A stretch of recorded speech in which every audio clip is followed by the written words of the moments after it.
Hi everyone, welcome back to Storytime with me, Max Saxon, and this time a special friend which is Rapunzel, because today we will be telling the original fairy tale of the same name by the Brothers Grimm. As always, please sit back with a cup of tea and listen up. There was once a man and a woman who had long in vain wished for a child. At length, the woman hoped that God was about to grant her desire.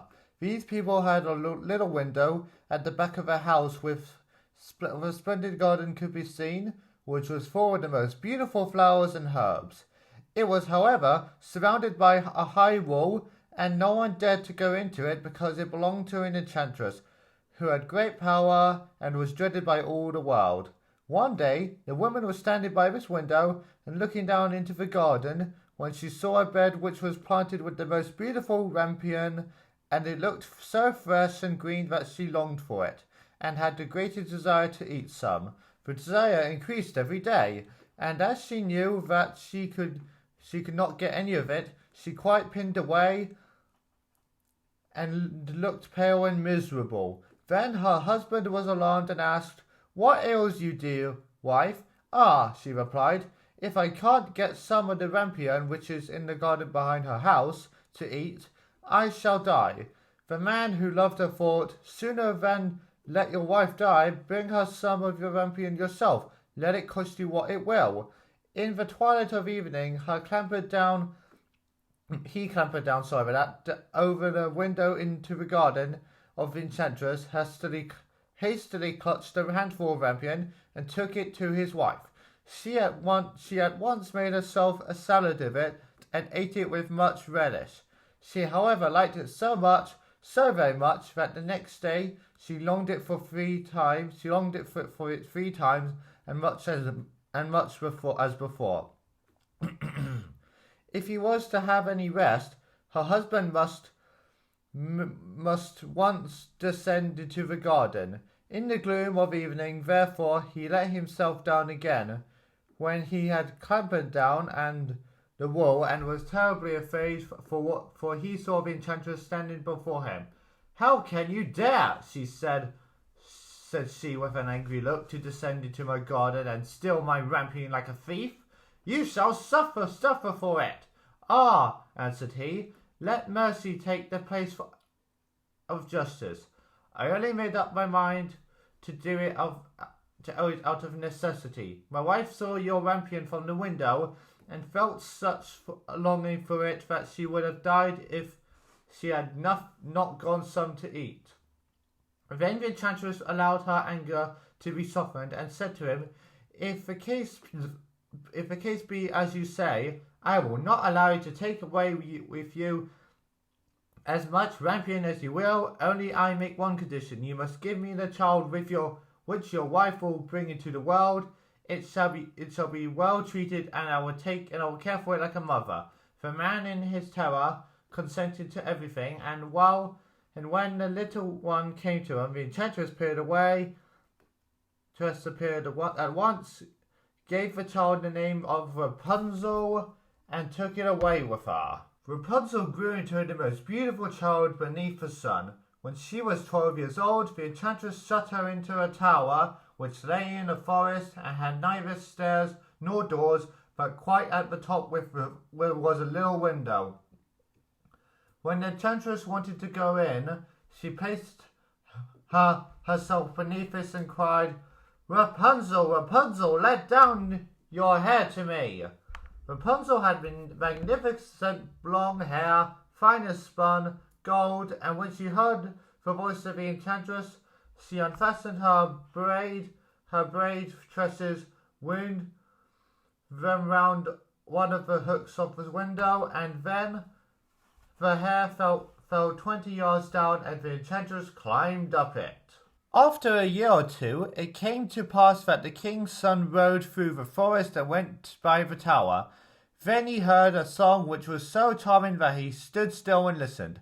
This was Rapunzel, who in her solitude passed her time in letting her sweet voice resound. The king's son wanted to climb up her and look for the door of the tower, but none was to be found. He rode home, but the singing had so deeply touched his heart that every day he went out into the forest and listened to it. Once when he was first standing behind a tree, he saw an enchantress came there and heard how she cried, "Rapunzel, Rapunzel, let down your hair!" Then Rapunzel let the braids of her hair and the enchantress climb up to her. If that is the ladder by which one mounts, I will for once try my fortune, said he, and the next day when it began to grow dark, he went to the tower and cried, "Rapunzel, Rapunzel, let down your hair!" Immediately the hair fell down and the king's son climbed up. At first Rapunzel was terribly terrified when a man such as her eyes had never yet beheld came to her, but the king's son began to talk to her quite like a friend, and told her that his heart has been so stirred that it had let him have no rest, and he has been forced to see her. Then Rapunzel lost her fear, and when he asked her if she would take him down for a husband, and she saw he was young and handsome, she thought, "He will love me more than that damn Gothel does," and she said yes, and laid her hand in his. She said, "I will willingly go away with you, but I do not know how to get down. Bring with you a skein of silk every time that you come, and I will weave a ladder with it, and when that is ready, I will descend, and you will take me to your horse." They agreed that until the time he should come to her every evening, for the old woman came by day. The enchantress remarked nothing of this until once Rapunzel said to her, "Tell me, Dame Gothel, how it happens that you are so much heavier for me to draw up than the young king's son. He is with me in a moment." "Ah, you wicked child!" cried the enchantress. "What do I hear you say? I thought I had separated you from the world, and yet you have deceived me." In her anger, she clutched Rapunzel's beautiful tresses, wrapped them twice round her left hand, seized a pair of scissors, and went to right and snipped that they were off and the lovely braids of hair on the ground. And she was so pitiless that the poor Rapunzel into a desert where she had to live in a great grief and misery. On the same day, however, that she cast out Rapunzel, the enchantress in the evening fastened the braids of her hair, and she had cut off the hook off the window when the king's son cried, "Rapunzel, Rapunzel, let down your hair!"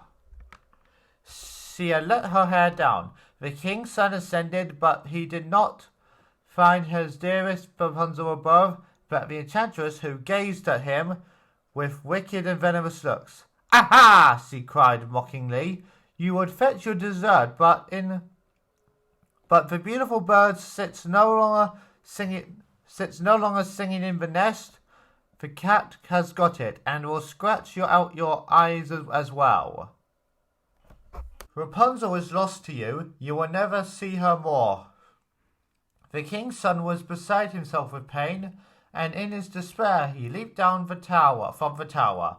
He escaped with his life, but the thorns into which he fell pierced his eyes. Then he wandered quite blind about the forest, ate nothing but roots and berries, and did nothing but lament and weep over the loss of his dearest wife. Thus he roamed about in misery for some years, and at length came to the desert where Rapunzel lived in wretchedness. He heard a voice, and it seemed so familiar to him that he went towards it, and when he approached, Rapunzel knew him and fell on his neck and wept. Two of her tears wetted his eyes, and they grew clear again, and he could see with them as before. He led her to his kingdom, where he was joyfully received, and they lived for a long time afterwards, happy and contented. The end. So there you go. If you enjoyed this third episode of Storytime with me and as a special guest friend Rapunzel, give this video a like and share it with all your friends and fans. and comment and subscribe for more episodes and other videos. Once again, I'm Max Jackson, and have a good day.